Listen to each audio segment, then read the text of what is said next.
안녕하세요. 지난 시간에 감정평가 3방식 6방법에 대해서 알아봤는데요. 가격은 거래사례 비교법, 임료, 임대사례 비교법, 그 다음에 가격 원가법, 원가법과 유사한 적산법, 비용성에 근거해서 이제 평가하는 방법이겠죠. 그 다음에 수익에 근거해서 평가하는 방법. 프라이스는 수익 환원법, 임료는 수익 분석법, NOI, Net Operating Income 또는 캐시플로우, 디스카운트 캐시플로우 뭐 이런 것들을 이용해서 적정 환원율을 결정하고 그 환원율로 NOI를 할인해 주면, 즉 바꿔서 얘기하면 현가화해 주면 무위험률 플러스 리스크 프리미엄 플러스 인플레이션율, 이렇게 세 가지를 복합적으로 적용해서 대상 물건의 어떤 NOI를 할인해 주면 적정한 밸류가 나온다. 그렇게만 간단하게 말씀을 드리고, 부동산 가격이 딱 하나만 특정되어 있는 건 아니잖아요. 뭐 부동산에서 얘기하는 가격, 그 다음에 이제 부녀들이 아파트 부녀회에서 얘기하는 가격, 그 다음에 아파트 단지 내 아주머니들이 얘기하는 가격, 그 다음에 매도인의 호가, 매수인의 호가, 그 다음에 정상 가격, 보상 가격, 담보 가격, 이런 게 있죠. 뭐 매도인의 호가는 뭐 매도인의 우위 시장에 있을 때 매도인이 가격을 터무니없이 높게 내놓거나 아니면 높게, 일반적으로 좀 높게, 그리고 시장이 안 좋을 때 아주 급매가로 내놓는 호가. 호가라고 하면 이제 금매가는 아니라고 봐야 되겠죠. 부르는 가격이니까, 팔고 싶은 가격이니까. 매수인은 상대적으로 낮아지겠죠. 금액이 어떻게든 싸게 사고 싶을 때니까. 근데 이제 우리가 알아야 되는 것은 이 정상 가격의 의미를 좀 알아야 됩니다.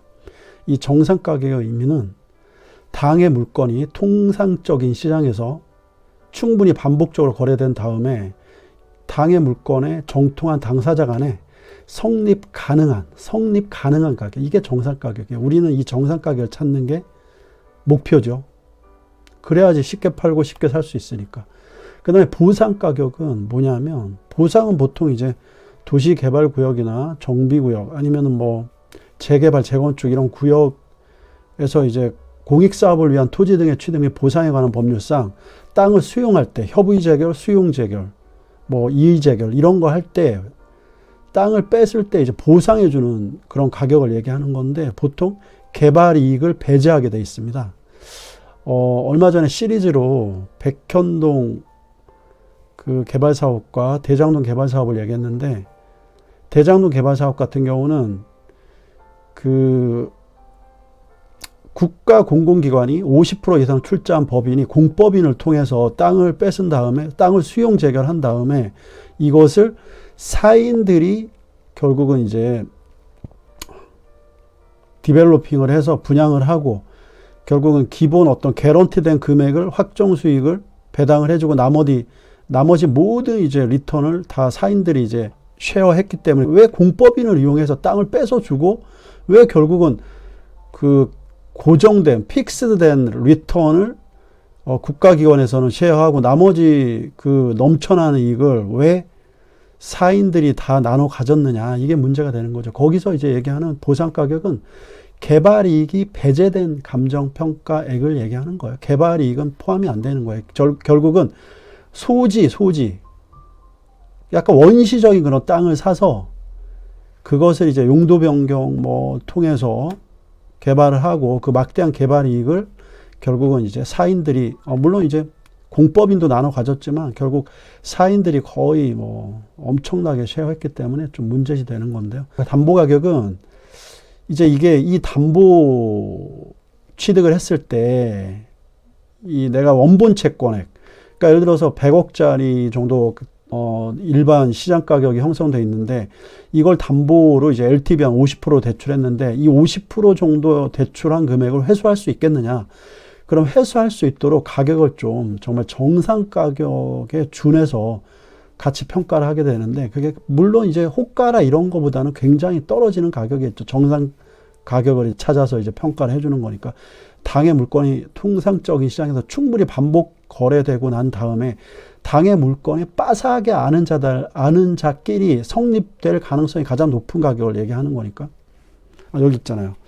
정상 가격이란 통상적인 시장에서 충분히 거래된 후 그 대상 물건 내용에 정통한 거래 당사자 간에 통상 성립된다고 인정되는 가격. 가치 평가를 하는 것을 어프레이저리라고 보통 얘기하고, 밸류에이션도 사실은 뭐 가치 평가인데 사실은 뭐 다 비슷한 내용이에요, 사실은. 근데 보통 이제 감정 평가를 쓸 때 어프레이저를 쓰고 밸류에이션은 안 쓰더라고요. 가치 평가를 안 쓰더라고요. 어프레이저를 약간 포괄적인 개념이라고 생각하시면 될 것 같습니다. 부동산은 그럼 가격이 어떻게 형성되느냐? 우리가 근데 이제 부동산을 대부분의 이제 어떤 그 요즘에 외도민이라든지 공유 숙박업이라든지 이런 것들이 이제 부녀자들끼리 굉장히 지금 성행하고 있는데, 근데 막상 물어보면은 누구나 접근하기 진입장벽이 없기 때문에 외도민이라든지 뭐 아파트 이런 것들을 굉장히 선호하는데, 그래서 어떻게 보면 투기 세력들의 어떤 놀이터가 돼버렸는데, 사실 그런 분들한테 뭐 이렇게 어떤 투자 원칙에 대해서 물어보면, 뭐 물론 다들 그런 건 아니겠지만은 아무 얘기를 못 해요. 그냥 남들이 하니까 하는 거야. 그냥 분양 대행하는 사람들이 그냥 쫙 빼입고 와서, 이거 뭐 정말 뭐 대박입니다. 뭐 이러면은 막 가갖고 막 선물 주고 하니까 가갖고 그냥 막 어떤 사람 또 잘못 또 계약해갖고 울고불고 또 막 쫓아다니면서 난리를 피고 막. 원칙이 있어야 된다.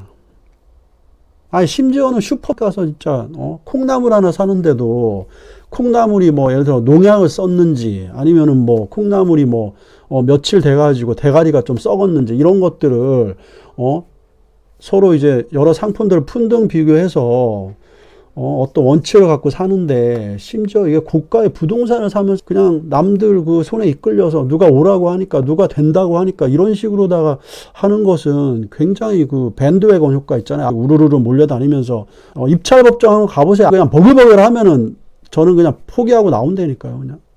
그래서 제가 추구하는 게 특수물건이에요. 특수물건. 하자 있는 것들. 하자 있는 것들을 리제너레이션 해갖고 그 하자 있는 그 물건들을 재생을 해서 그 하자 치유 그런 가치, 밸류 애드된 가치 분만큼 시장에 인정받고, 그렇게 해서 이제 출구 전략을 짜는 부동산의 가격 형성 원칙을 한번 보겠습니다. 수급의 원칙. 살려고 하는 사람과 팔려고 하는 사람들의 어떤 수요, D, 이 공급의 어떤 접점에서 균형 가격이 형성되더라. 즉, 이 수급이 없는데, 예를 들어서 저기 무슨 어디요? 지리산 그런 데다가 예를 들어서 오피스 빌딩을 지어놔봤어요. 오피스 빌딩을. 여기가 예를 들어 지리산이야. 막 뱀 지나다니고 반달곰이 왔다 갔다 놀러 다니고, 여기다가 업무시설을 탁 지어놨어. 여기 이런 건물을 평당 한 800씩 들여갖고, 이거는 수급이 없다는 거죠. 대체 원칙. 대체 원칙. 내가 여기에 이제 오피스로 딱 지었는데, 딱 보니까 이제 여기는 이제 비즈니스 수요들이 너무 많은 거야. 외국 바이어도 너무 많이 오고, 너무 좋을 것 같아. 그래서 이제 여기를 레지던스로 바꾼 거예요. 레지던스. 공중예산법상 생활 숙박업이잖아요. 그죠? 그걸로 딱 바꿔서. 그랬더니 오히려 오피스보다 IRR이 더 높더라. 뭐 이런 것. 용도의 다양성적인 측면을 얘기하는 건데, 내가 이게 대체제로서 얼마나 효용 가치가 있느냐. 즉, 바꿔 책임 이런 거죠. 자꾸 지리산 얘기해서 죄송한데, 이번엔 그러면은 속리산에다가 그 관광객들이 이제 묵을 수 있는 조그만 모텔 하나 지어놨어요. 이 모텔을 딱 지어놨는데, 내가 보니까 저기 강남에 한번 갔더니, 모텔 말고 이런 오피스 빌딩 했더니 좋더라. 그래서 여기 속리산에다 오피스 빌딩 하나 지어 놓으면은, 주변에 뭐 장사하시는 분들이 많이 들어오지 않겠냐. 대체가 안 된다는 거죠. 이런 거를 항상 고려하면서 투자를 해야 된다는 거. 그리고 최유의 원칙, 제일 중요한 거예요. 제일 중요한 거. Highest and Best Use Analysis라고. 여기 보세요. 여기. 이게 최유효가 아니라는 거죠. 이게 강남의 대로변에, 테헤란로 대로변에 요 1층 건물을 임시로 지어놓은 거죠. 임시로. 이런 템포러리한 거는 이 자체로 밸류에이션 해서는 안 된다. 여기에 그러면 이 용도 지역이 뭘까요? 이러면서 다 뭐 띠 모양 상업지 아니면 일반 상업지역일 거예요. 그죠? 그럼 일반 상업지에 적합한, 일반 상업지에 걸맞는 그런 최유 이용 상황을 상정해서 밸류에이션 해야 되겠다. 이런 말씀입니다. 자, 이 정도로 하고요. 그 다음에 이제 저번 시간에도 한번 언급을 드렸던 말씀인데요. 부동산 종류별 평가 방식이 있어요. 주거용 같은 경우는 주거용 아파트 있잖아요. 그죠? 아파트, 다세대, 연립. 그러니까 예를 들어서 그 아파트는 이제 연면적이 660평방미터를 넘고 그 다음에 층수가 5층 이상이면 이걸 아파트로 분류하잖아요. 그래서 나홀로 아파트도 이게 연립주택이나 이런 거하고 차이가 있는 게 뭐냐면 660평방미터를 넘어 연면적이. 그런데 5층 이상이야. 그럼 아파트라는 거죠, 이게. 근데 660평방미터 이하야.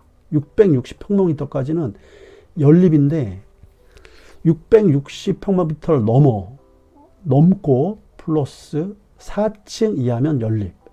연면적이 660평방미터 이하고 4층 이하면 다세대 주택이다. 즉 바꿔서 다세대 주택과 연립주택은 뭐 종이 한 장 차이죠. 층수는 기준이 똑같지만은 연면적에서 차이가 날 뿐이에요. 이건 이제 비교 방식을 사용해서 평가를 합니다. 비교 방식. 거래사례 비교법이죠. 이거 거래사례. 뭐 국토해양부 실거래가 시스템 이런 데서 얼마에 거래됐는지, 그리고 이게 뭐 특수관계인의 거래가 아닌지, 어떤 개인적인 사정이 개입되지 않았는지, 이런 것들을 확인해서 만약에 사정이 개입되면 원칙적으로는 그 비교 사례는 배제를 하고 사정이 개입되지 않는 비교 사례를 선택해서 품등 비교를 하는 거죠. 즉 바꿔서 얘기하면 시점 수정이라든지 지역 수준. 지역 수준은 동일하겠죠. 동일한 거 써야 됩니다. 원래 지역 수준이라든지 개별로인, 뭐 건물의 내용 연수, 브랜드, 뭐 층별 효용, 뭐 기타 호별 효용, 기타 등등 이런 것들을 품등 비교해서 결정을 하게 돼 있고요.